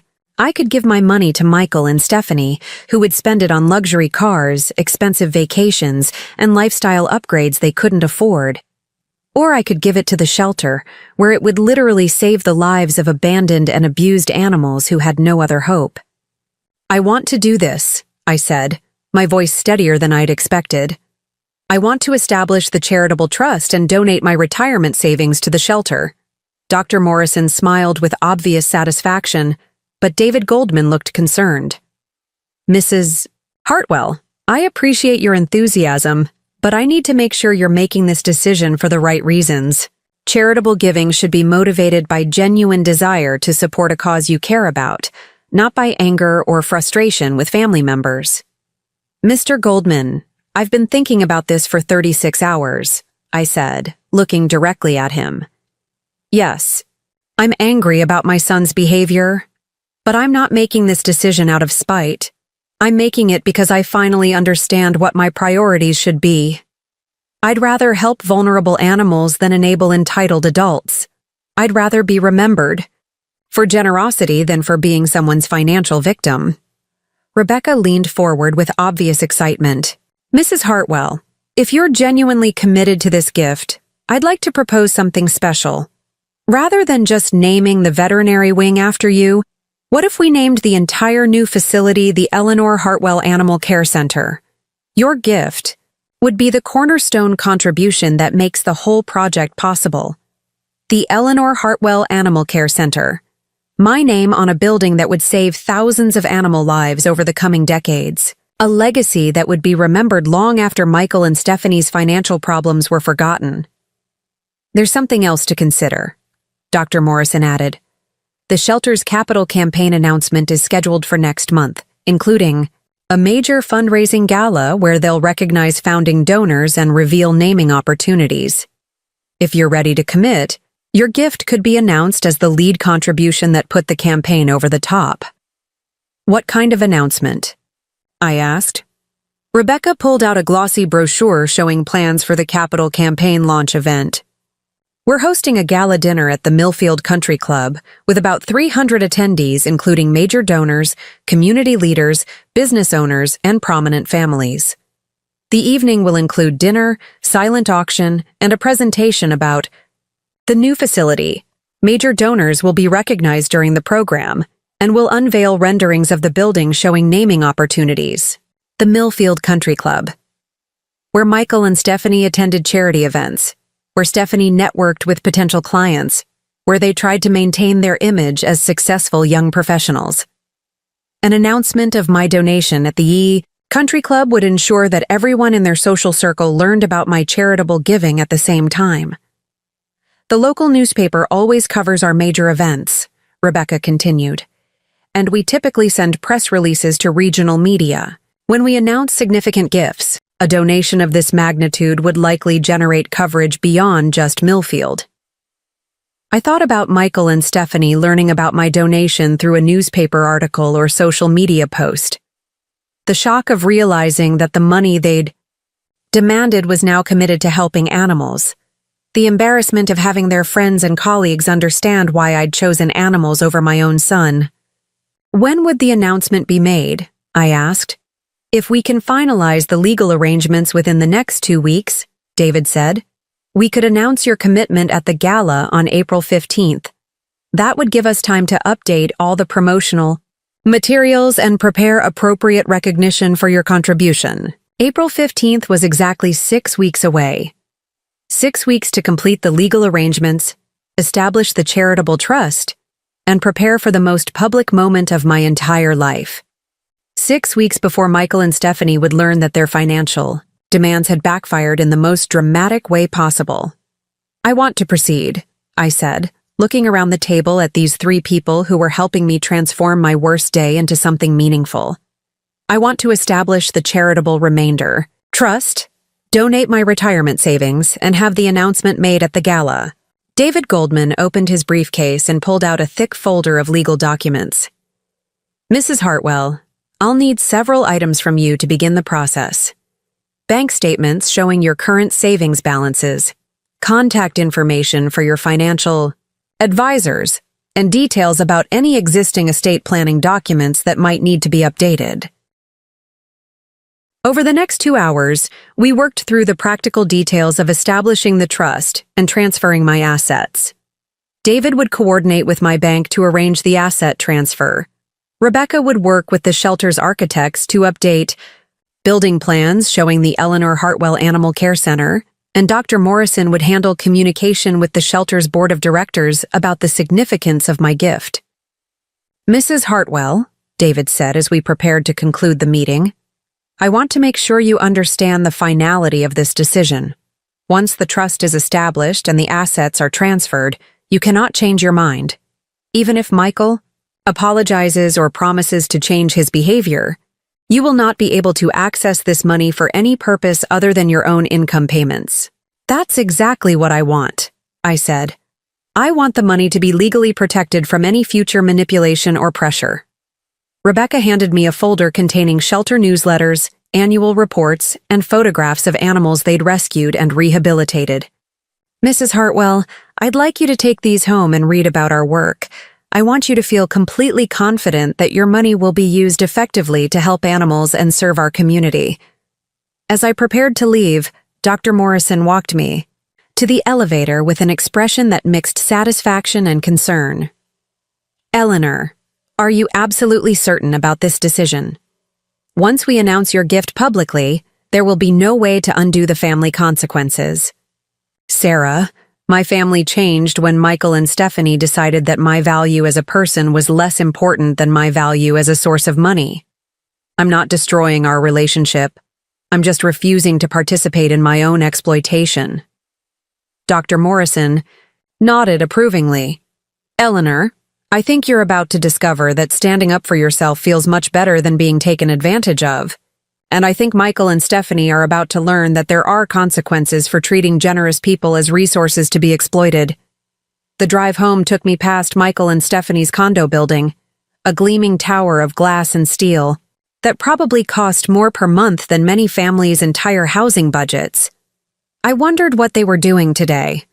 probably working or shopping or planning their next expensive entertainment, completely unaware that their financial future had just changed permanently.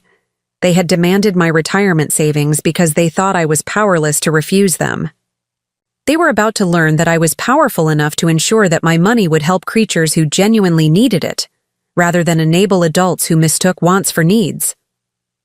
That evening, I called Michael and left a voicemail asking if he and Stephanie could come over Thursday evening to discuss their financial proposal from the weekend.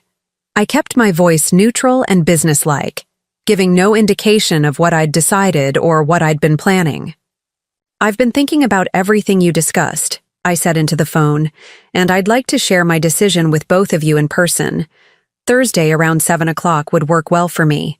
I spent the rest of the week reading through the shelter materials Rebecca had provided, learning about their programs for animal rescue, medical care, behavioral rehabilitation, and adoption services. The stories were heartbreaking and inspiring. Animals that had been abandoned, abused, or neglected, who were given second chances at life through the shelter's work. One story particularly moved me. A dog named Bella, who'd been found chained in a backyard, severely malnourished and suffering from untreated injuries. The shelter had spent thousands of dollars on medical care, months on behavioral rehabilitation, and eventually found her a loving home with a family who understood her special needs. Bella was now a therapy dog working with children who'd experienced trauma, helping them heal while she continued her own recovery. That was the kind of second chance my money could provide. Not for entitled adults who wanted to maintain unsustainable lifestyles, but for vulnerable creatures who deserved compassion and care. Wednesday afternoon, David Goldman called with an update on the legal arrangements.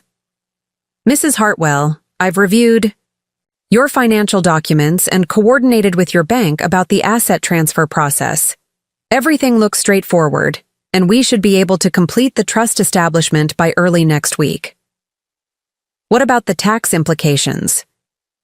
"Very favorable. The immediate tax deduction will save you approximately $45,000 in federal and state taxes over the next few years, and the increased annual income from the trust will more than offset any reduction in principal. From a purely financial perspective, this arrangement benefits you significantly." Thursday evening arrived with unseasonably warm weather that made my small house feel stuffy and cramped. I opened windows to let in fresh air and spent an hour cleaning and organizing, not because the house needed it, but because I needed something to occupy my hands while my mind processed what was about to happen. Michael and Stephanie arrived at exactly 7 o'clock, both dressed in business casual clothing that probably cost more than my monthly grocery budget.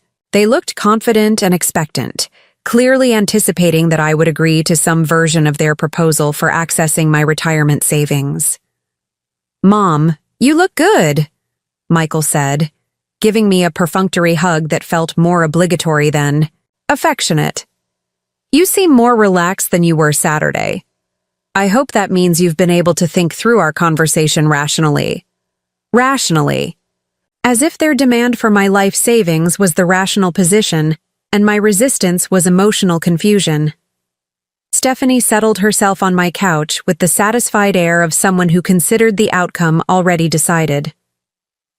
"Eleanor, we really appreciate you taking time to consider our proposal. Michael and I have been looking at some really exciting investment opportunities, and we're confident that we can grow your money significantly while improving our own financial situation." "Before we discuss your proposal," I said, taking a seat across from them, "I want to make sure I understand exactly what you're asking of me." Michael leaned forward with the earnest expression he'd perfected for important conversations. "Mom, we're asking you to trust us with money that's just sitting in savings accounts earning almost nothing. We can invest that money in real estate and business opportunities that will benefit all of us. And if these investments don't work out, if the real estate market drops or your business opportunities fail, what happens to my retirement security then?" Michael and Stephanie exchanged a look that suggested they'd anticipated this question and had prepared an answer. Mom, that's why we're talking about this now. While you're healthy and able to enjoy life, instead of waiting until you're in a nursing home or dealing with health problems, Stephanie said, her voice taking on the patient tone people use when explaining obvious concepts to slow learners. You could spend the next 10 or 15 years worrying about money you'll probably never spend, or you could trust us to use that money to build something meaningful for the whole family. 15 years. They were planning my death timeline and using it to justify immediate access to my savings. What if I told you, I said carefully, that I've found a different way to make sure my money serves a meaningful purpose? Michael's expression shifted slightly, showing the first hint of concern. What kind of different way? What if I told you that I've decided to donate my retirement savings to charity? The silence that followed was profound and telling. Michael went pale, his mouth opening and closing without producing sound. Stephanie's confident expression collapsed into something approaching panic. Charity?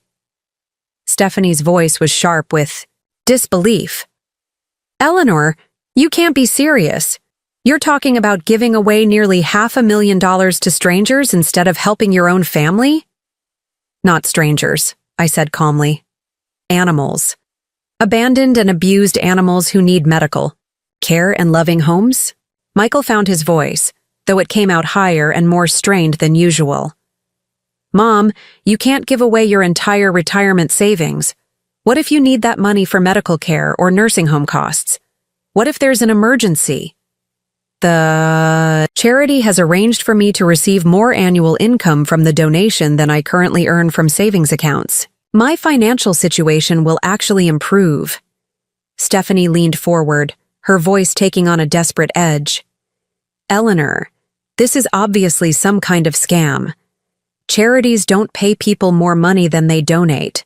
Someone is taking advantage of you. No, Stephanie. Someone tried to take advantage of me, but not the charity. The implications of my statement hung in the air like smoke from a fire. Michael and Stephanie were beginning to understand that their demands had not only been refused, but had prompted me to do exactly the opposite of what they wanted. Mom, Michael said, his voice carrying a note of pleading that was new in our conversations. Please don't make any hasty decisions about this. We can work out some arrangement that helps everyone. Maybe we don't need access to all your savings. Maybe we could just borrow a smaller amount? Michael, the arrangements have already been made. The legal documents have been signed, and the announcement will be made publicly in 3 weeks. Announcement? Stephanie's voice was barely above a whisper.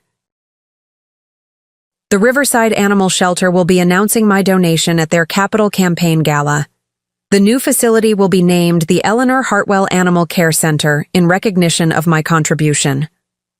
Michael stood up abruptly, his face red with anger and disbelief. Mom, you can't do this. That money belongs to our family. You're destroying our future because you're angry about one conversation. Michael, that money belonged to me. And I've decided to use it to help creatures who actually need it, rather than enable adults who think they're entitled to money they didn't earn. Stephanie was crying now, though whether from genuine emotion or calculated manipulation was impossible to determine. Eleanor, please reconsider. We're trying to build a life together, and we need help getting established. You're the only family Michael has. Stephanie, you're both adults with college educations and professional careers. If you need help getting established financially, you might consider living within your means instead of demanding that other people fund your lifestyle choices. Michael paced across my small living room, his hands clenched into fists. This is insane. You're giving away a fortune to help animals while your own son struggles with debt and financial pressure. You're struggling with debt because you've chosen to live beyond your means. I'm not responsible for your financial choices, and I'm not obligated to rescue you from the consequences of those choices. The conversation continued for another hour, with Michael and Stephanie alternating between anger, pleading, and attempts, at emotional manipulation. They accused me of being selfish, vindictive, and mentally incompetent. They suggested that I was being manipulated by the charity, that I didn't understand the legal implications of my decision, that I would regret my choice when I was older and needed medical care. But their arguments only confirmed that I'd made the right decision. They weren't concerned about my well-being or my financial security. They were angry that money they'd assumed would be theirs was now committed to helping animals instead. As they prepared to leave, Michael turned back with an expression that combined desperation and something that might have been genuine grief. "Mom, I know I said some things Saturday that hurt your feelings. I was stressed about money, and I didn't express myself well. But you're my mother, and I love you. Please don't let one bad conversation destroy our relationship." Michael, our relationship was damaged when you and Stephanie decided that my value as a person was less important than my value as a source of money. I'm not destroying anything. I'm just protecting myself from further exploitation. After they left, I sat in my quiet house and felt something I hadn't experienced in years. Complete peace with my own decisions. For the first time since Michael's marriage. I wasn't wondering whether I should give him money, whether I was being generous enough, whether I was failing him as a mother by maintaining financial boundaries. The money was gone, legally committed to helping animals and completely protected from family pressure. Michael and Stephanie could be angry, disappointed, or hurt, but they could never again make me feel guilty for refusing to fund their lifestyle choices. In 3 weeks, everyone in Millfield would know that Eleanor Hartwell had chosen to help abandoned animals rather than enable entitled adults. The Eleanor Hartwell Animal Care Center would save thousands of lives over the coming decades, creating a legacy of compassion that would far outlast any family drama. Michael had wanted my money because he thought I was powerless to refuse him. He was about to learn that I was powerful enough to ensure that my life's work would be remembered for helping those who truly needed it. The transformation was accelerating, and there would be no going back. 3 weeks to the day after Michael told me I was going to die soon anyway, I stood in front of the full-length mirror in my bedroom, adjusting the collar of a navy blue dress that cost more than I used to spend on clothes in 6 months. The woman looking back at me bore no resemblance to the defeated grandmother who'd been dismissed as irrelevant by her own family. This woman had chosen her own destiny, protected her life's work from exploitation, and was about to make the biggest announcement in Millfield's recent charitable history. The Millfield Herald had already delivered the morning edition to every doorstep in town.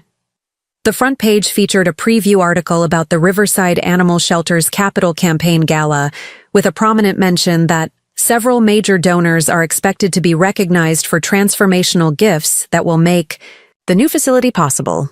The article didn't name specific donors, but anyone who read carefully would understand that tonight's event would include some surprising announcements. What the article didn't mention was that Eleanor Hartwell, retired nurse and devoted mother, was about to be revealed as the shelter's largest individual donor in its 50-year history. What it didn't mention was that the woman many people knew as Michael Morrison's generous mother had chosen to give nearly $500,000 to help abandoned animals rather than enable her son's financial irresponsibility. But Michael, Stephanie, and the entire Millfield community would learn all of that very soon. The past 3 weeks had been a whirlwind of legal arrangements, facility planning, and personal transformation. David Goldman had finalized the charitable remainder trust with impressive efficiency, working with my bank to transfer the funds and establish the investment portfolio that would provide my quarterly income payments. Rebecca Chen had worked with the shelter's architects to update the building plans, adding elegant signage designating the Eleanor Hartwell Animal Care Center and the Eleanor Hartwell Memorial Veterinary Wing. More importantly, I'd spent those 3 weeks learning to see myself differently. Instead of viewing myself as Michael's mother who happened to have some savings, I was now Eleanor Hartwell, philanthropist and community leader, whose generosity would save thousands of animal lives over the coming decades. Instead of being grateful for whatever attention my family chose to give me, I was someone whose contributions to the community had earned genuine respect and appreciation. The transformation hadn't been entirely smooth. Michael had called me 6 times in the past 3 weeks, each conversation following the same pattern. Initial attempts at casual family conversation, followed by increasingly desperate efforts to convince me to reconsider my donation, ending with accusations that I was being manipulated or that I'd lost my mental competence. "Mom, I've been talking to some people about charitable remainder trusts," Michael said during his most recent call, "and they told me that these arrangements are often used to take advantage of elderly people. Are you sure you're not being scammed?" "Michael, I'm working with one of Connecticut's most respected law firms and a charity that's been serving our community for 50 years. The only people who tried to take advantage of me were you and Stephanie." "Mom, that's not fair. We weren't trying to take advantage of you. We were trying to help you make smart financial decisions."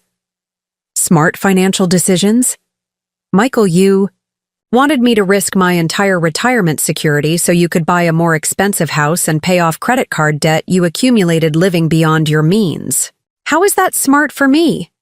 Stephanie had tried a different approach, stopping by my house unannounced twice in the past 3 weeks with what she claimed were peace offerings: expensive flowers, gourmet coffee, a bottle of wine that probably cost more than my weekly grocery budget. Each visit included carefully rehearsed apologies for misunderstanding my concerns, followed by suggestions that we could work together to find financial arrangements that helped everyone. "Eleanor, I think there might have been some miscommunication about what we were asking," Stephanie said during her most recent visit, sitting in my living room with the kind of forced smile people use when they're trying to sell something. "We weren't asking you to give us your money. We were suggesting a family investment partnership where everyone benefits." "Stephanie, you and Michael specifically told me that I should give you access to my retirement savings because I was going to die soon anyway, and you were entitled to inherit the money. There was no miscommunication." "I think you might have misunderstood the context of that conversation. We were talking about estate planning and tax efficiency, not asking you to give up your financial security." "Stephanie, please stop. I'm not confused about what happened. I'm not being manipulated by the charity, and I'm not going to change my mind. The money is legally committed to the animal shelter, and that's final."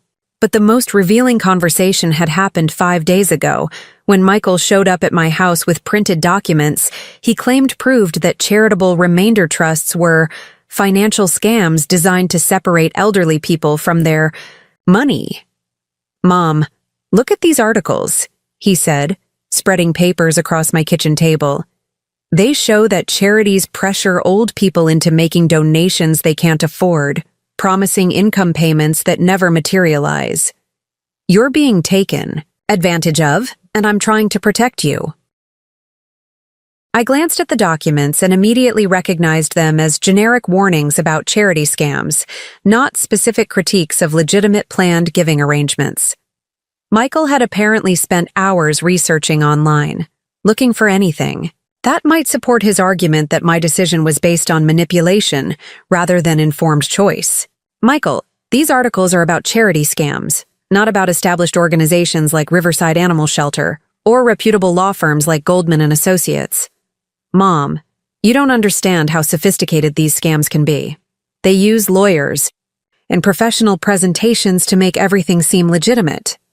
"Michael, the only thing I don't understand is how my son became someone who would rather believe I'm being scammed than accept that I chose to help animals instead of enabling his poor financial decisions." That conversation had ended with Michael storming out of my house, shouting that I was destroying the family and that I would regret this decision when it's too late to change it. He'd slammed my front door hard enough to rattle the windows, leaving me sitting in my kitchen with the clear understanding that our relationship had fundamentally changed. But I wasn't sad about that change anymore. I was relieved.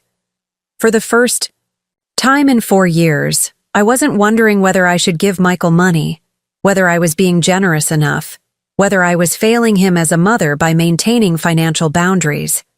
The money was gone, legally committed to helping animals, and completely protected from family pressure. Michael and Stephanie could be angry, disappointed, or manipulative, but they could never again make me feel guilty for refusing to fund their lifestyle choices. The gala was being held in the Millfield Country Club's main ballroom, an elegant space that could accommodate 300 guests for dinner and presentations.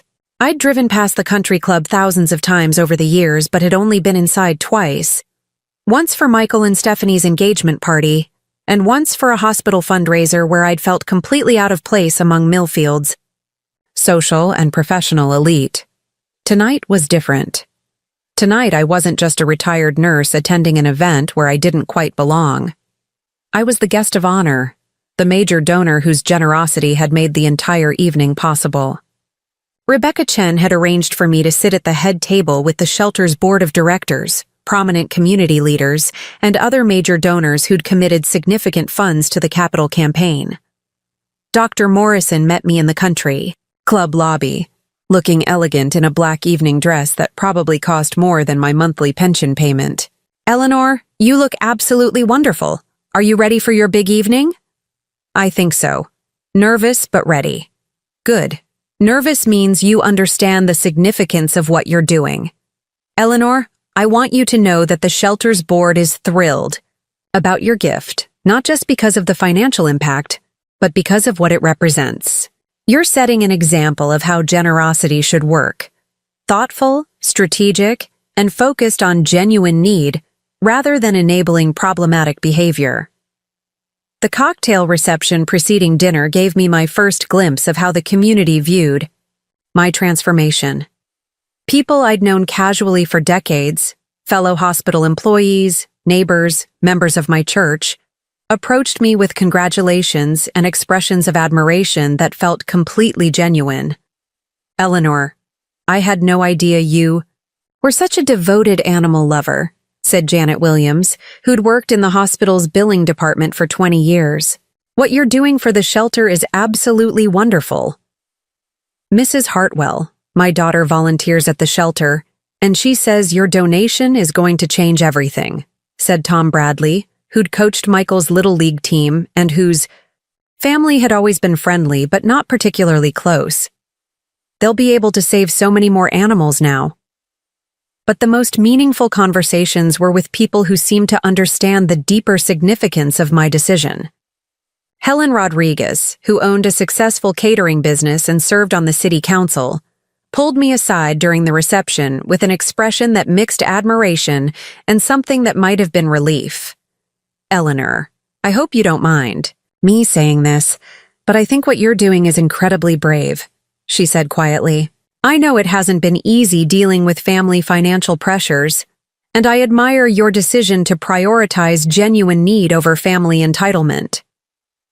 Helen's comment suggested that word had already spread about the circumstances surrounding my donation. In a town the size of Millfield, family financial drama rarely remained completely private, especially when it involved amounts of money large enough to fund major charitable projects. "Thank you, Helen. It wasn't an easy decision, but it was the right one." "Eleanor, you're setting an example that a lot of parents need to see. Too many good people get taken advantage of by adult children who never learn to live within their means. You're showing that generosity is something you choose to do, not something people can demand from you." As we moved into the ballroom for dinner, I scanned the crowd looking for Michael and Stephanie. Rebecca had mentioned that they were on the guest list. Stephanie's lifestyle consulting business occasionally worked with some of the families who supported the shelter, and they attended most of the major charity events in Millfield. I suspected they had no idea what tonight's program would include. I found them at a table near the back of the ballroom, both dressed in formal attire that probably cost more than my monthly grocery budget. Michael looked tense and uncomfortable, constantly checking his phone and barely participating in conversation with the other guests at their table. Stephanie was making an obvious effort to network, introducing herself to people she didn't know and collecting business cards with the desperate enthusiasm of someone whose financial situation made every potential client crucial. They hadn't noticed me yet, which gave me a moment to observe them with the clarity that comes from emotional distance. They looked like an attractive young couple playing dress-up, trying to project success and sophistication they couldn't actually afford. Everything about them, the clothes, the jewelry, the confident postures, was carefully constructed to create an impression of prosperity that was built on credit cards and family manipulation rather than genuine achievement. Dinner was an elegant affair featuring locally sourced ingredients and wine that probably cost more per bottle than I'd ever spent on alcohol. I found myself genuinely enjoying the conversations at my table, which included discussions of animal welfare policy, community development strategies, and philanthropic approaches that had never been part of my social experience before. Eleanor, have you always been interested in animal welfare? Asked Dr. Patricia Morse, a veterinarian who served on the shelter's medical advisory committee. Not specifically, but I've always been drawn to helping vulnerable populations who can't advocate for themselves. 45 years of nursing taught me that the most meaningful work involves caring for those who have no other options. That's exactly the kind of perspective that makes someone a natural animal advocate, Dr. Morse replied. Animals in shelters are completely dependent on human compassion for their survival. Your background in healthcare makes you understand the value of providing care to those who need it most. The dinner program began with welcomes and introductions from the shelter's board president and executive director. Rebecca Chen provided an overview of the capital campaign, showing architectural renderings of the proposed new facility and explaining how the expanded capacity would allow them to rescue and rehabilitate more animals while providing better medical care and adoption services. Tonight, we're thrilled to announce that our capital campaign has reached a major milestone, Rebecca said, her voice carrying across the ballroom with obvious excitement. Thanks to the extraordinary generosity of several donors, we're now within reach of our fundraising goal, which means we can break ground on the new facility this summer. She clicked to a slide showing the campaign thermometer, which indicated that they'd raised $2.1 million of their $2.8 million goal. A murmur of appreciation rippled through the audience. This was more progress than most people had expected. We're particularly excited to recognize several donors whose transformational gifts have made this progress possible, Rebecca continued. These individuals and families have committed not just significant financial resources, but also their belief in our mission and their faith in our ability to expand our impact in the community. My heart started beating faster as I realized that my moment was approaching. Across the ballroom, I could see Michael and Stephanie paying attention to the program for the first time all evening, probably wondering if they knew any of the major donors who would be recognized. Our first major recognition tonight goes to someone whose commitment to caring for vulnerable populations spans an entire lifetime of service, Rebecca said, looking directly at me with a warm smile. Eleanor Hartwell spent 45 years as a registered nurse at Mercy General Hospital, providing compassionate care to thousands of patients and families during their most difficult moments. I heard a small gasp from the direction of Michael and Stephanie's table as they realized that the program was talking about me. Michael's face went white as he began to understand what was happening. Mrs. Hartwell has chosen to make the single largest individual donation in our shelter's 50-year history, Rebecca continued, her voice growing stronger as she shared details that would change everything. Through a charitable remainder trust, Mrs. Hartwell has committed $480,000 to support our capital campaign and establish an endowment for ongoing veterinary care. The ballroom erupted in applause that seemed to go on forever. People at nearby tables turned to look at me with expressions of amazement and admiration. I stood briefly to acknowledge the recognition, my legs shaking slightly, but my smile genuine and proud. But I kept my eyes on Michael and Stephanie's table, watching their reactions to the news that my entire retirement savings, the money they'd demanded access to just 3 weeks ago, was now committed to helping animals instead of enabling their financial irresponsibility. Michael looked like he'd been physically struck. His mouth hung open in shock, and his face cycled through expressions of disbelief, anger, and something that might have been grief. Stephanie had gone completely pale, her carefully applied makeup suddenly looking garish against her white face. In recognition of Mrs. Hartwell's extraordinary generosity, Rebecca continued, clicking to a new slide showing architectural renderings. The new facility will be named the Eleanor Hartwell Animal Care Center, and the veterinary wing will be designated the Eleanor Hartwell Memorial Medical Center. The applause grew even louder as people realized the scope of my donation and the permanent recognition it would receive.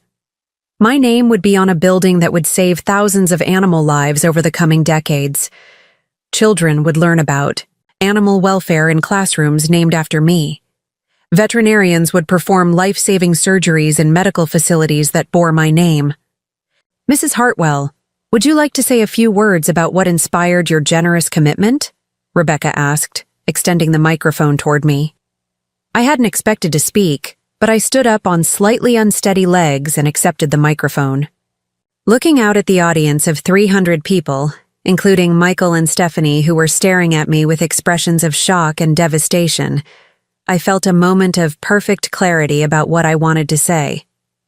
Thank you all for this recognition, though I have to say that I feel like I'm the one who should be grateful, I began, my voice stronger than I'd expected. For 45 years, I had the privilege of caring for people during their most vulnerable moments. Tonight, I'm honored to extend that same care to animals who have no voice, no advocates, and no options except the compassion of strangers. I paused, looking directly at Michael and Stephanie before continuing.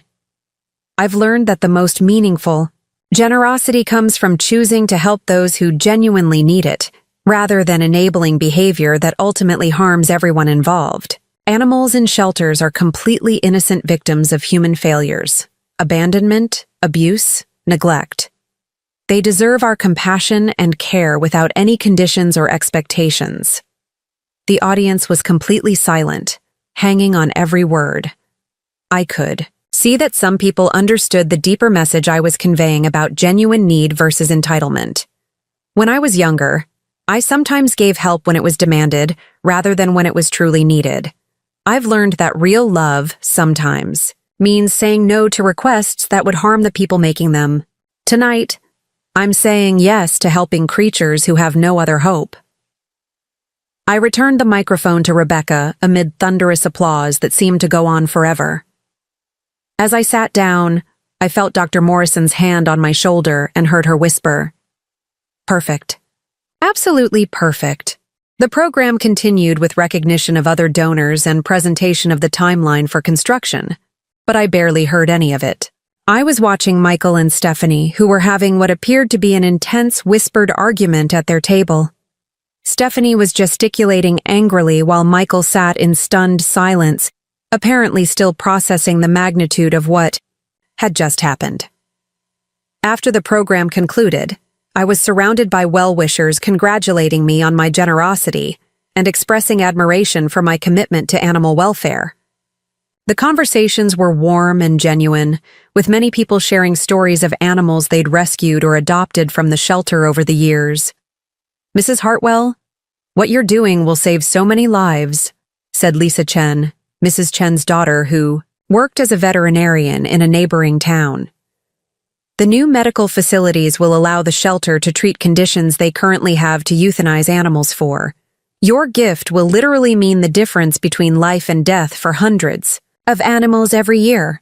But the conversation I'd been anticipating finally happened as people began to leave and the ballroom started to empty. Michael and Stephanie approached my table with expressions that mixed desperation and fury. "Mom, we need to talk," Michael said, his voice tight with barely controlled emotion. "Privately." "Of course," I said, gathering my purse and following them to a quiet corner of the country club lobby. "What the hell have you done?" Stephanie hissed, apparently beyond caring about maintaining her social facade. You gave away nearly half a million dollars to help animals while your own son struggles with debt and financial pressure? Stephanie, Michael isn't struggling with debt because he lacks resources. He's struggling with debt because he's chosen to live beyond his means. There's a difference. Mom, you can't do this, Michael said, his voice cracking with emotion. That money was supposed to be my inheritance. You're destroying my future because you're angry about one conversation. Michael, that money was never your inheritance. It was my money, earned through 45 years of work, and I chose to use it to help creatures who actually need it, rather than enable adults who mistake wants for needs. Michael's face cycled through a series of expressions before settling on something that looked like genuine grief. Mom, I know I said some things that hurt your feelings, but I was stressed about money and I didn't mean them. You're my mother and I love you. Please don't let one bad conversation destroy our relationship. Michael, our relationship was damaged. When you and Stephanie decided that my value as a person was less important than my value as a source of money. I'm not destroying anything. I'm just protecting myself from further exploitation. Stephanie stepped closer, her voice taking on a pleading tone that sounded completely false. Eleanor, please reconsider. There must be some way to reverse this decision. We're family, and families should help each other. Family should help each other, I agreed. But help should be mutual, respectful, and focused on genuine need rather than enabling poor decisions.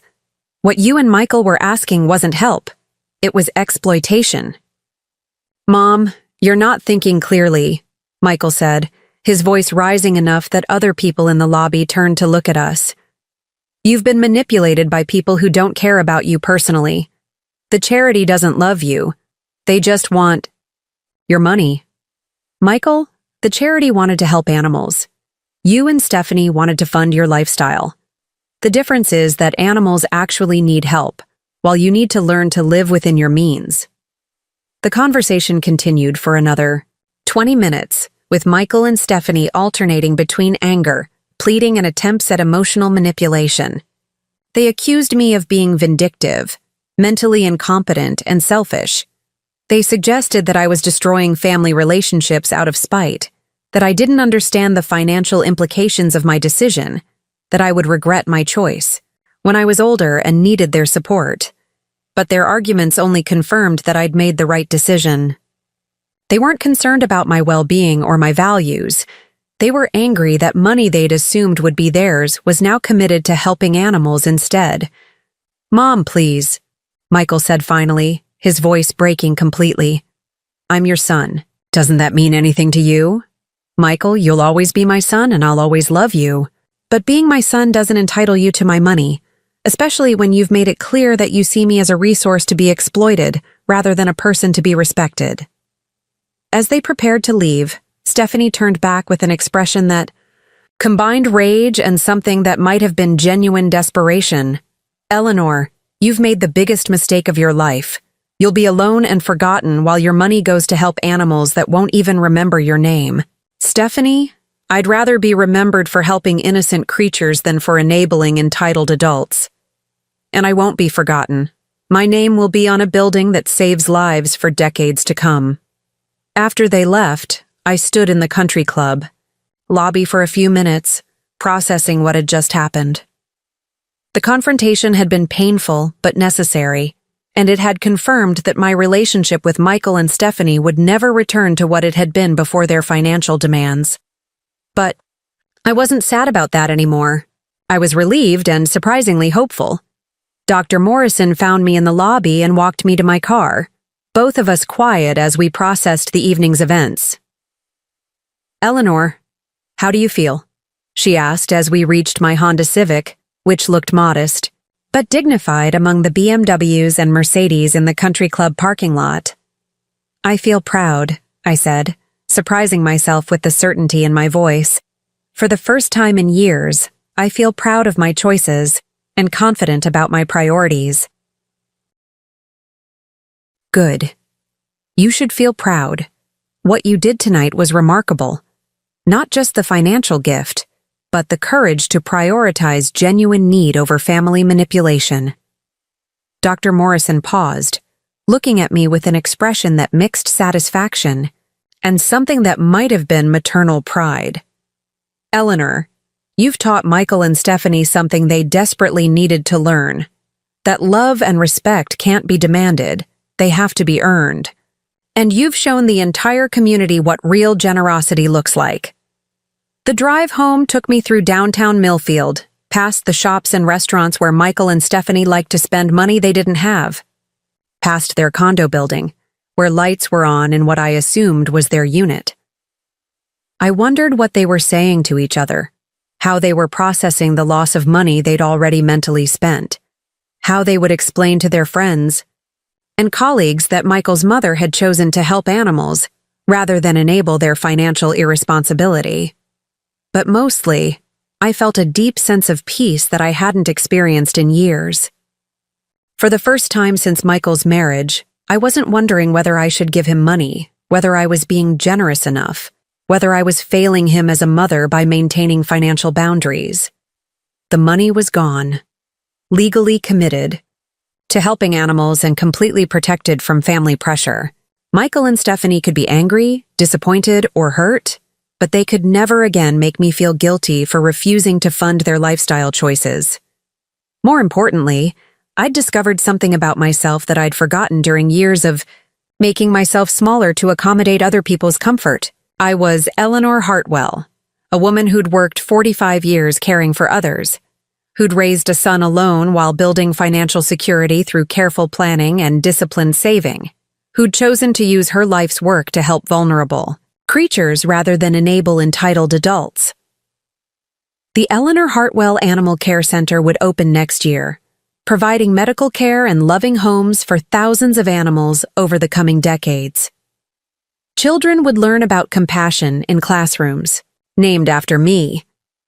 Veterinarians would perform life-saving surgeries in facilities that bore my name. My legacy would be measured not by the ungrateful son I'd raised, but by the innocent lives I'd chosen to save. 6 months later, I attended the groundbreaking ceremony for the new facility, surrounded by community leaders, shelter volunteers, and families whose pets had been saved by the organization I'd chosen to support. The ceremony featured a bronze plaque with my name and a quote I'd chosen. "The measure of a life well lived is not what we accumulate, but what we give to those who need it most." Michael and Stephanie were not in attendance.